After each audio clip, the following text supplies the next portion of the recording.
विश्वानि देव सवितर्दुरितानि परासो यद्भद्रं तन्नयासुव।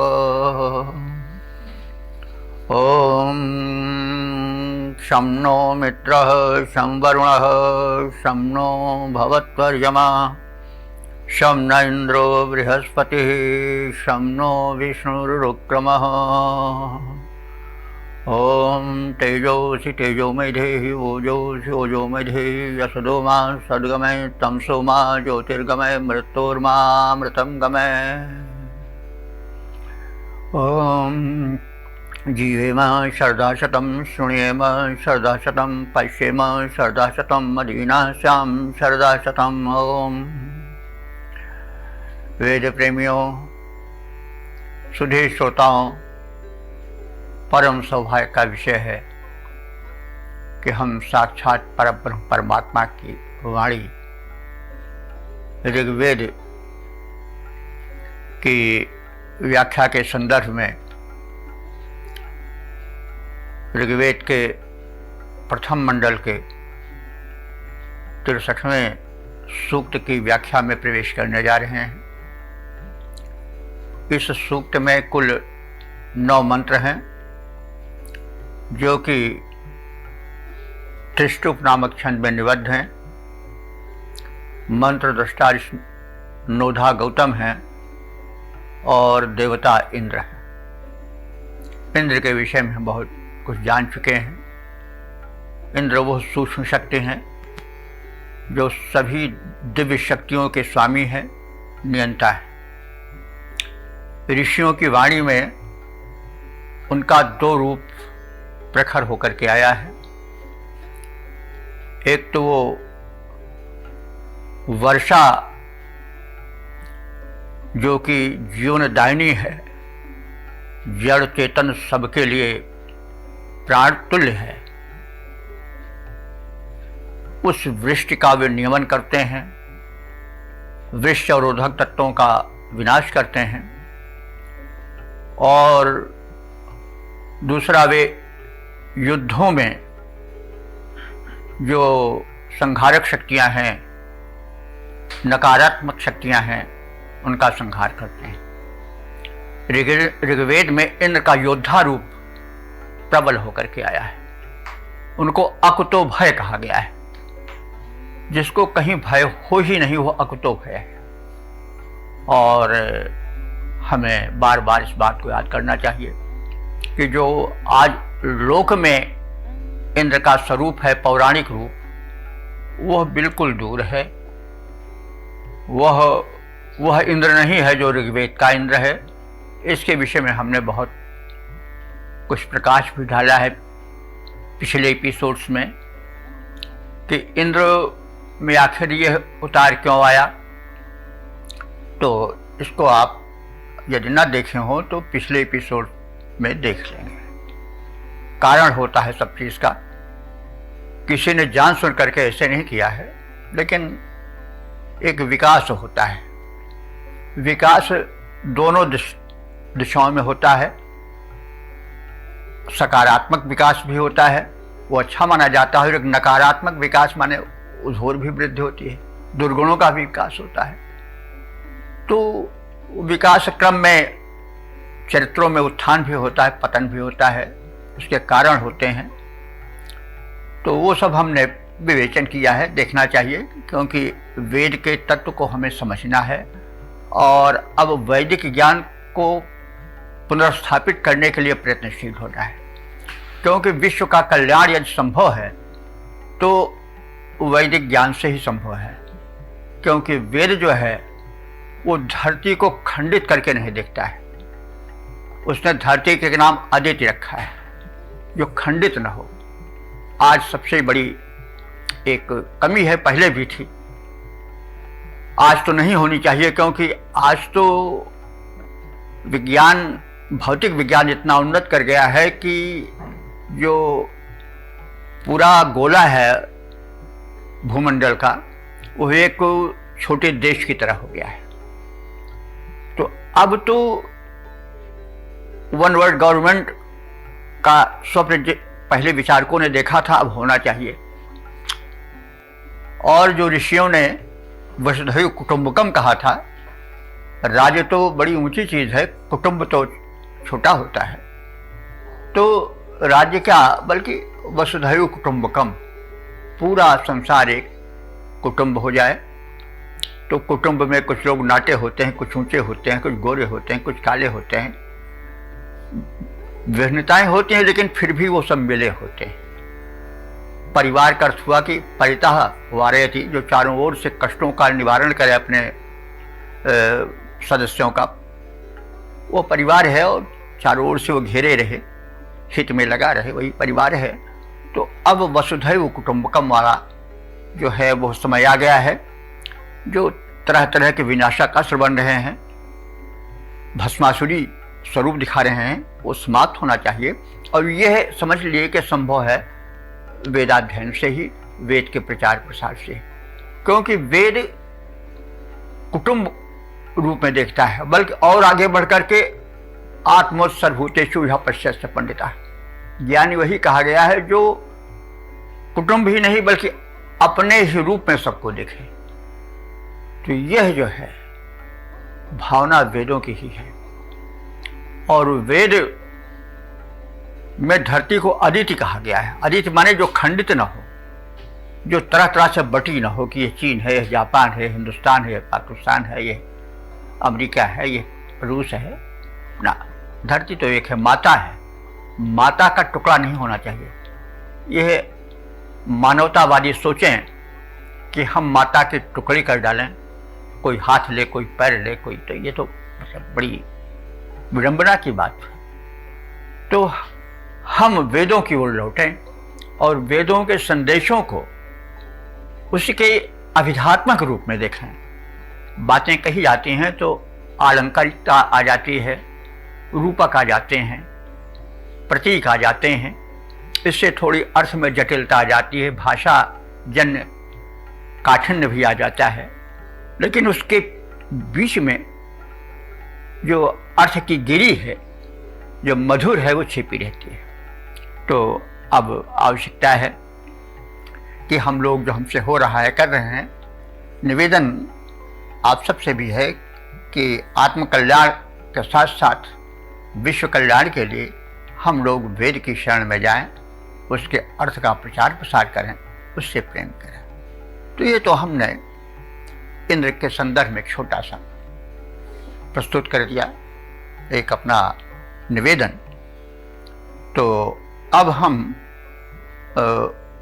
मंत्र की व्याख्या की ओर चलेंगे। तो जैसा पहले कहा गया है कि यह ऋग्वेद के प्रथम मंडल का 63वां सूक्त है। अब इसके प्रथम मंत्र की व्याख्या का क्रम आता है।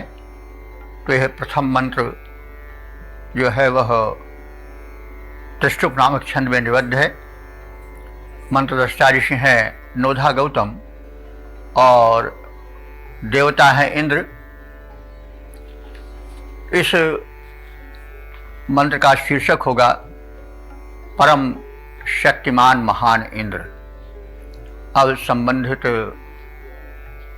आशय को समेटे हुए मंत्र का प्रथम पाठ हो जाए। ओम त्वं महा इंद्र योः सुष्मैर्द्यावा यज्ञानः पृथ्वी अमेधाः यद्धते विश्वाग्रयश्चिरभ्वाभियाद्रहसा किरणानैजनम्।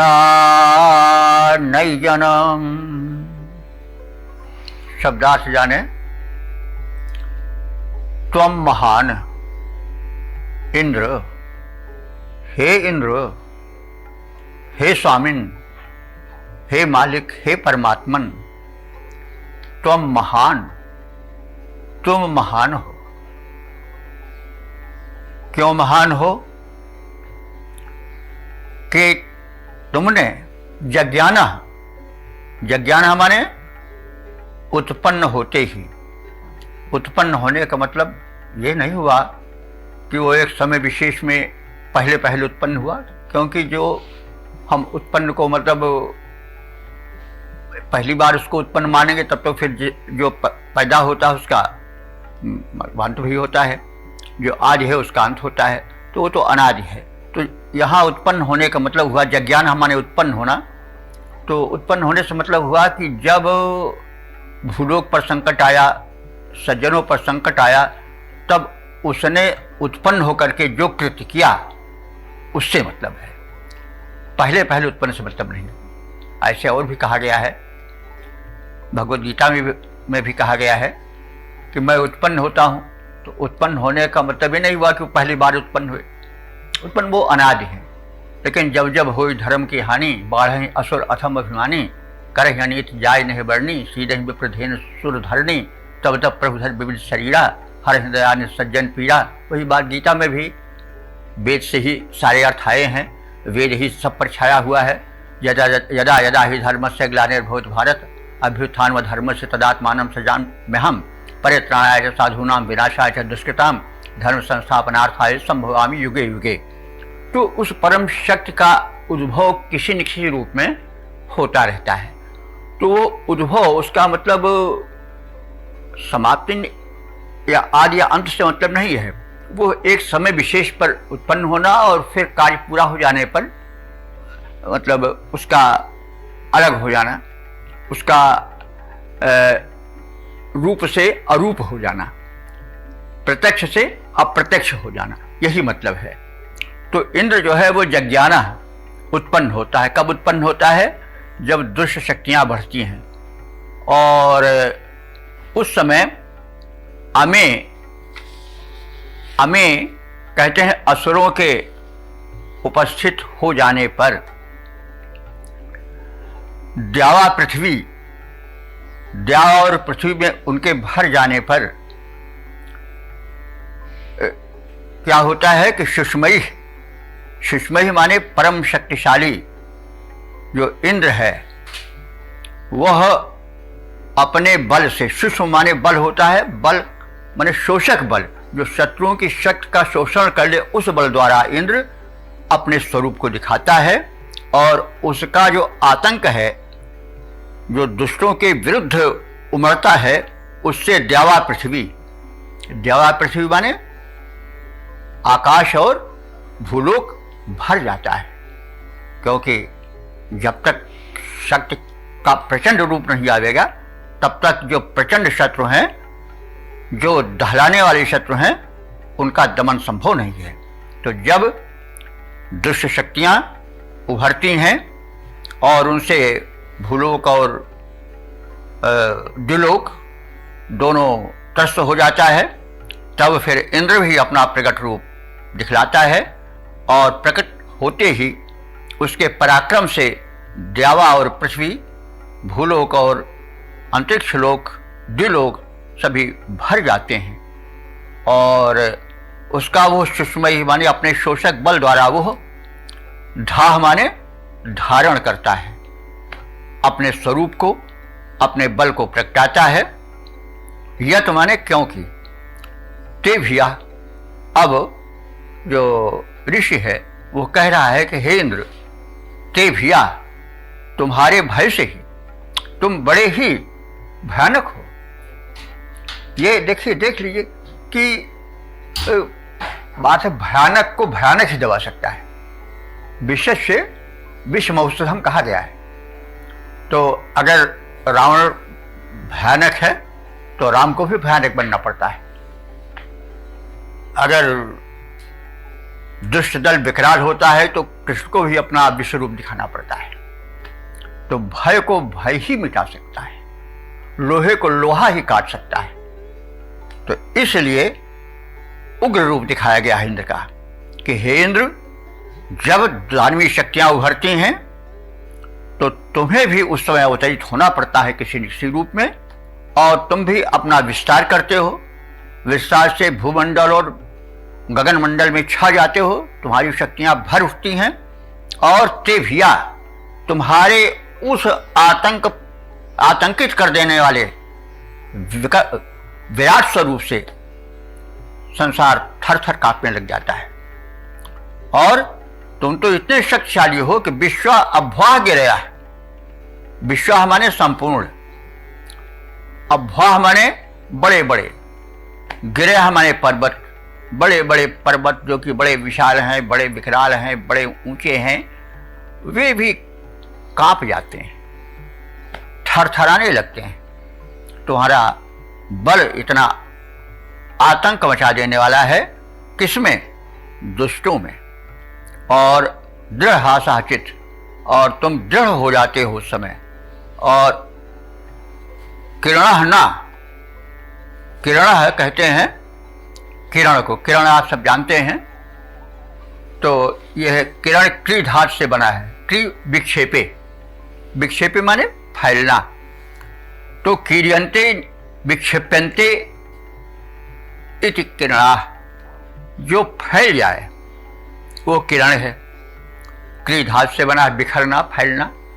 तो किरण अर्थ हुआ कि जो फैल जाए। सूर्योदय होता है तो किरणें निकलती हैं और फैल जाती हैं। वैसे ही जब इंद्र का पराक्रम जगता है तो उसके पराक्रम की किरणें चारों ओर फैल जाती हैं, द्युलोक, अंतरिक्ष लोक और भूलोक में। तो तुम्हारे पौरुष का, पराक्रम का जो है वो ज्वाल जाल किरणवत चारों ओर फैल जाता है। और उस समय उसका प्रभाव क्या होता है कि एजन, एजन माने कांपने लगते हैं। कौन कांपने लग जाते हैं? बड़े बड़े पर्वत।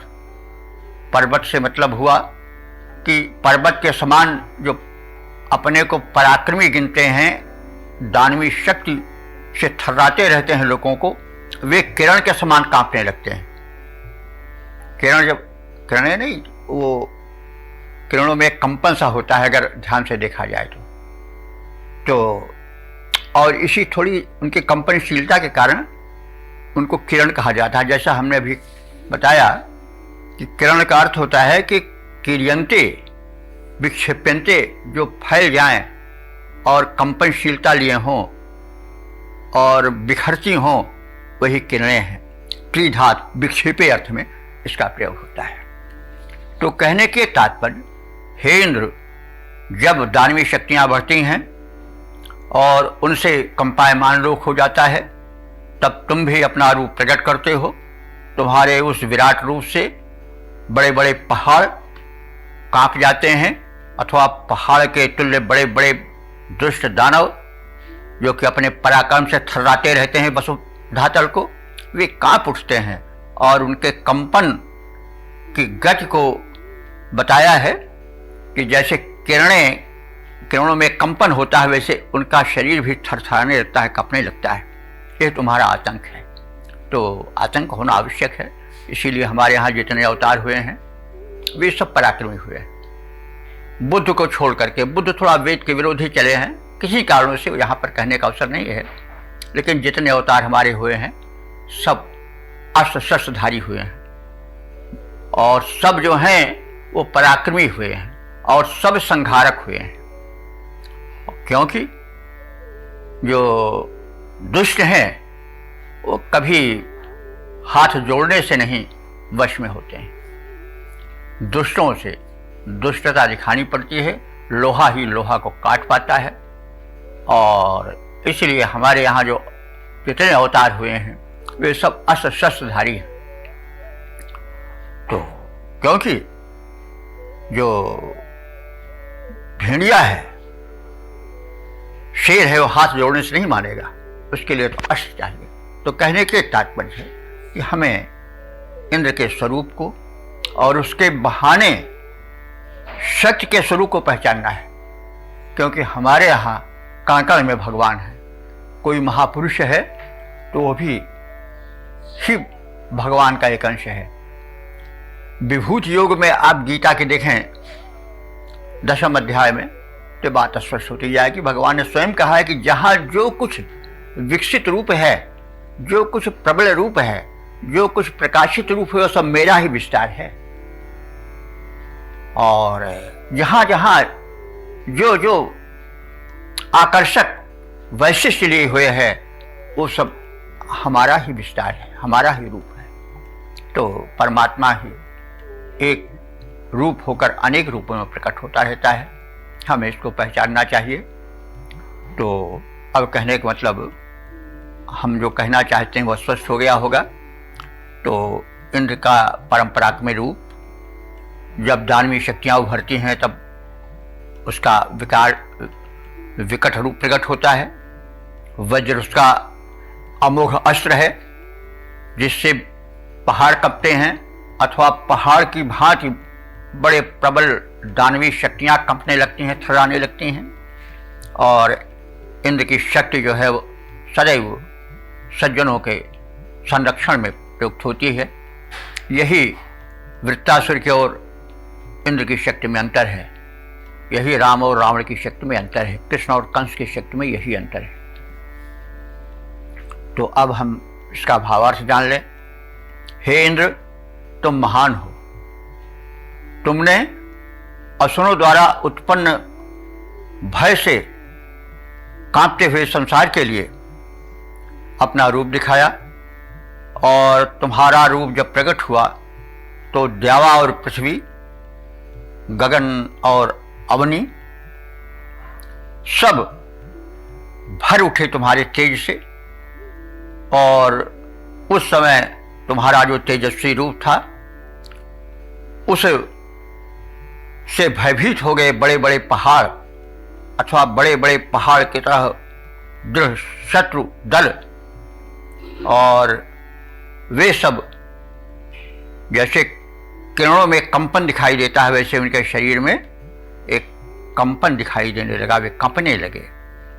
तो इस प्रकार से इंद्र का परम प्रतापी रूप, प्रचंड रूप, और वह रूप शत्रुओं के संहार के लिए प्रकट होता है और शत्रु दल कांपने लगते हैं, विनष्ट हो जाते हैं, आदि आदि बातें बताई गई। इसलिए इसमें संदेश भी यह दिया गया है कि सदैव उस परम शक्ति के स्वरूप का स्मरण करना चाहिए और निर्भय रहना चाहिए। तो अब इसका हम पद्य रूपांतरण भी देख लें।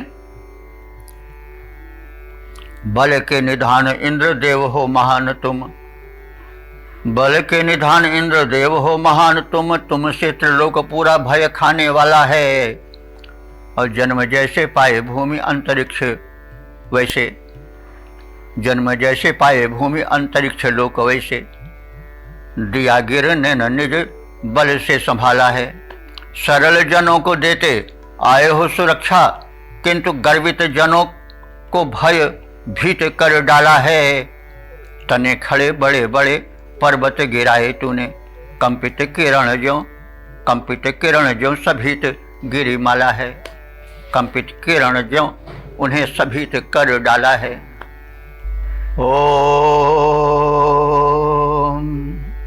वेद प्रेमियों, सुधी श्रोताओं, संप्रति हम सब ऋग्वेद के प्रथम मंडल के 63वें सूक्त के दूसरे मंत्र की व्याख्या में प्रवेश करने जा रहे हैं। यह मंत्र त्रिष्टुप नामक छंद में निबद्ध है। दृष्टा ऋषि हैं नोधा गौतम और देवता हैं इंद्र। शीर्षक है शत्रुओं के पुरध्वंसक इंद्र।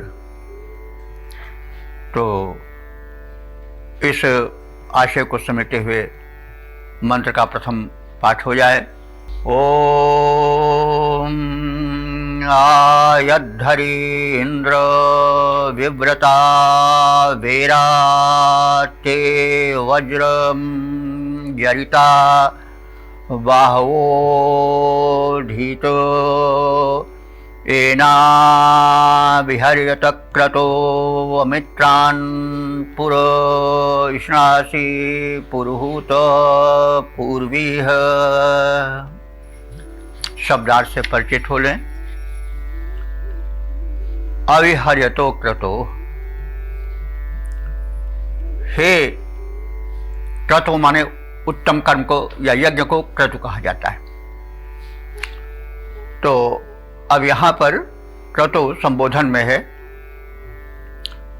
तो क्रतो, हे उत्तम कर्म करने वाले इंद्र, तुम पुरुहूत हो।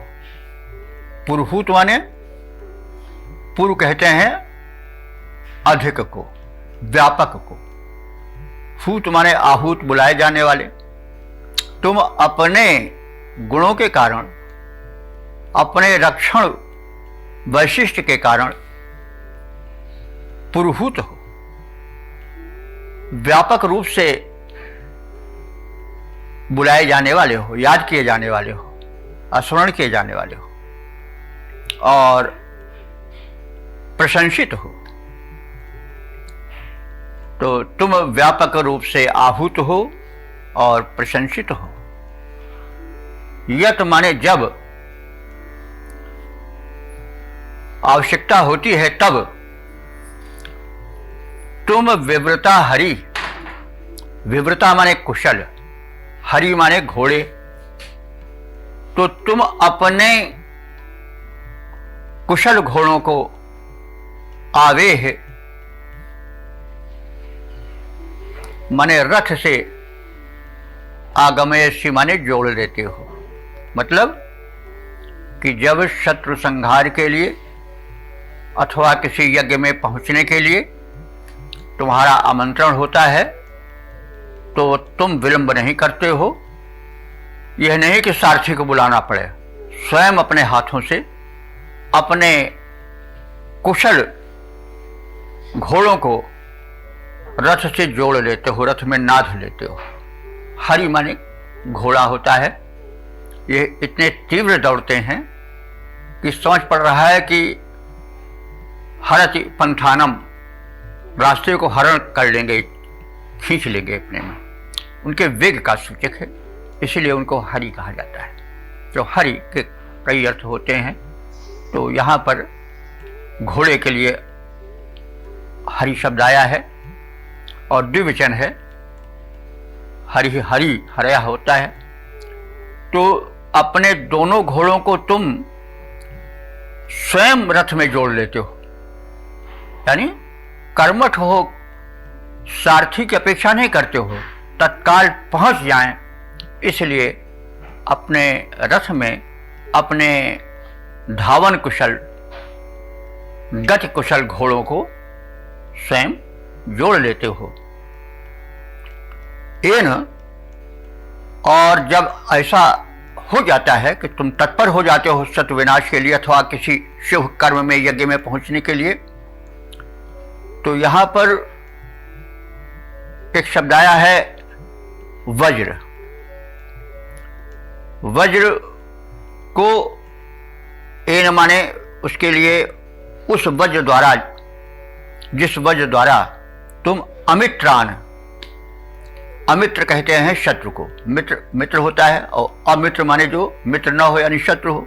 उस समय तुम अमित्रों को, शत्रुओं को विनाश करने के लिए कटिबद्ध हो जाते हो। तो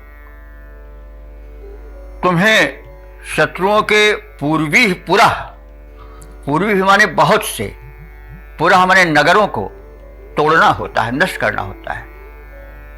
और इशनाश माने तुम बहुत से नगरों को तोड़ने को तत्पर हो जाते हो, तो उस समय अर्श की आवश्यकता होती है।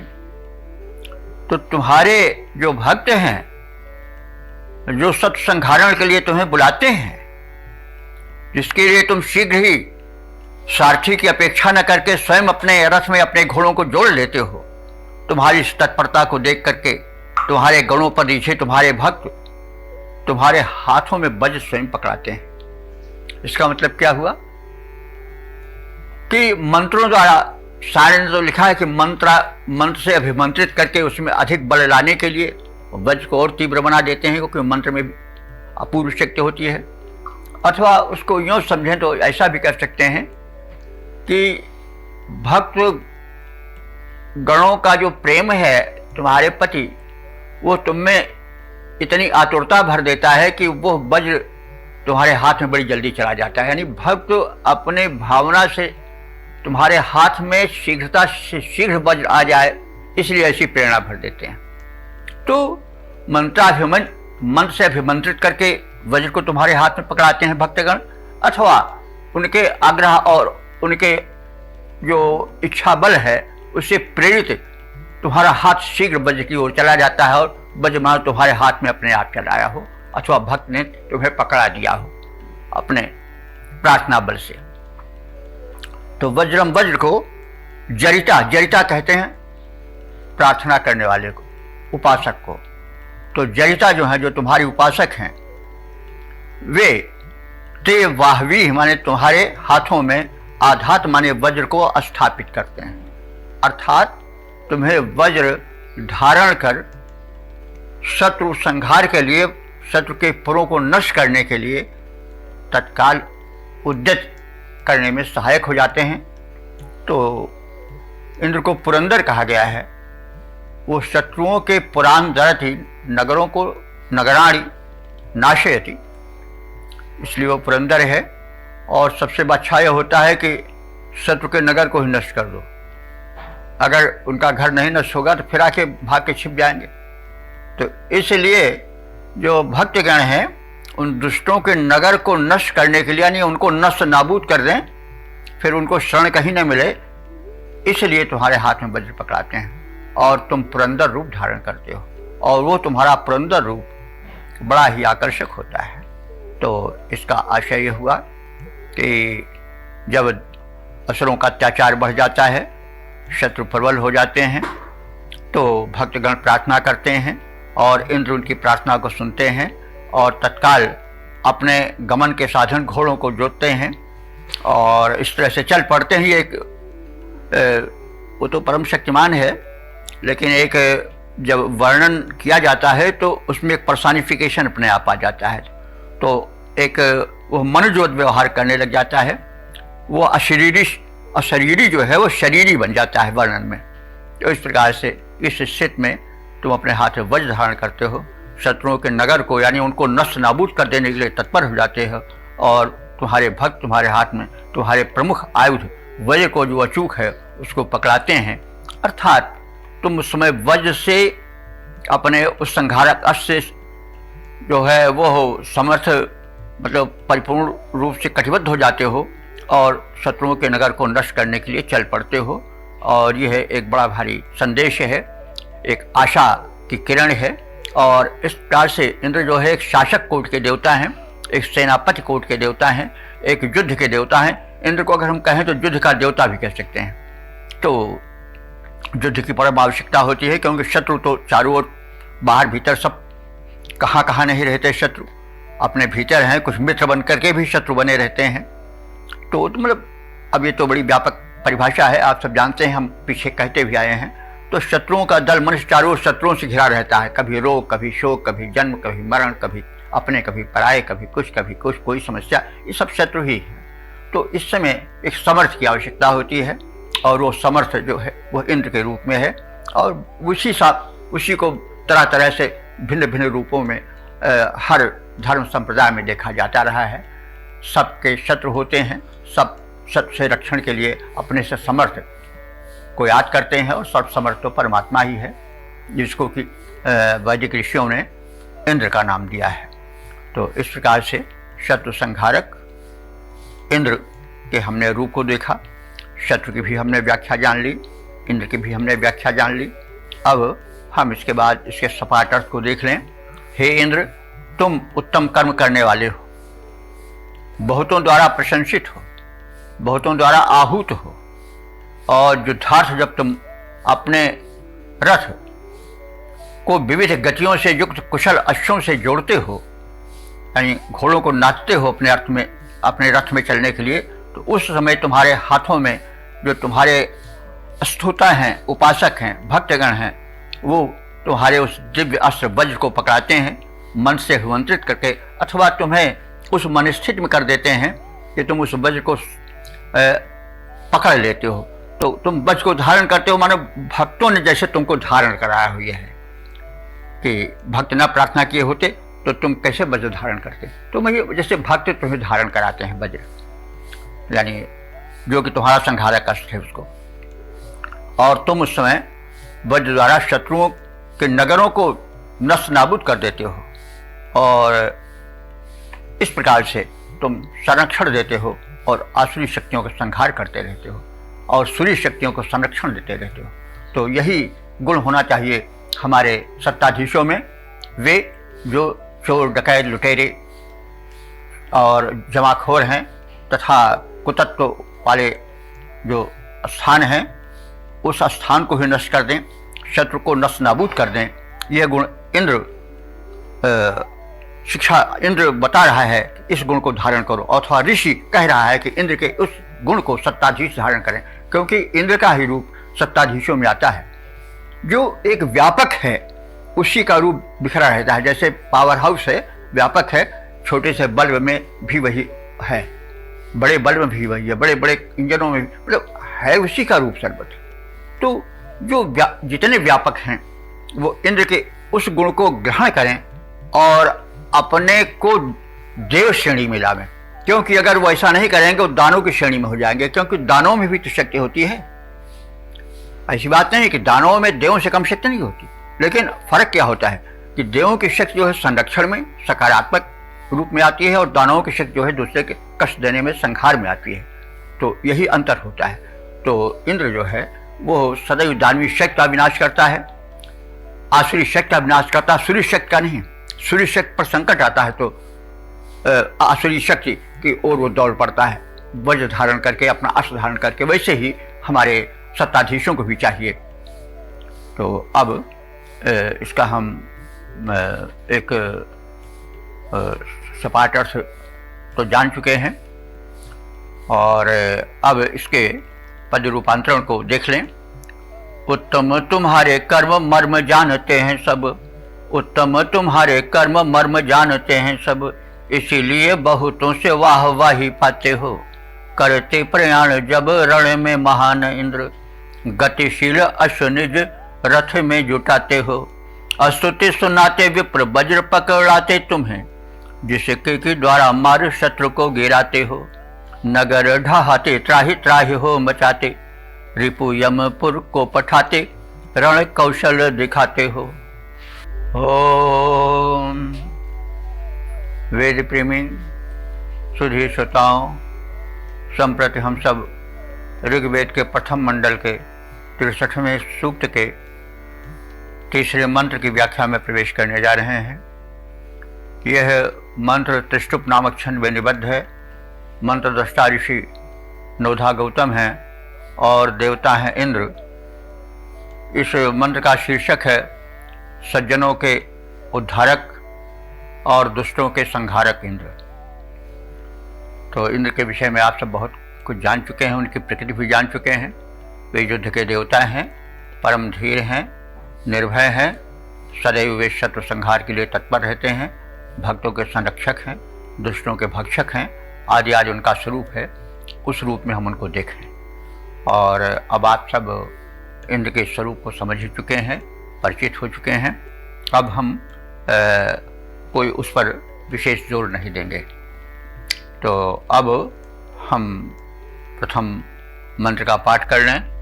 ओम त्वं सत्य इंद्र धृष्णुरेतान्, त्वं ऋभुक्षा नर्यस्त्वं शाट, त्वं शुष्णं वृजने प्रेक्ष आणौ यूने कुत्साय, द्युमते सचाहन।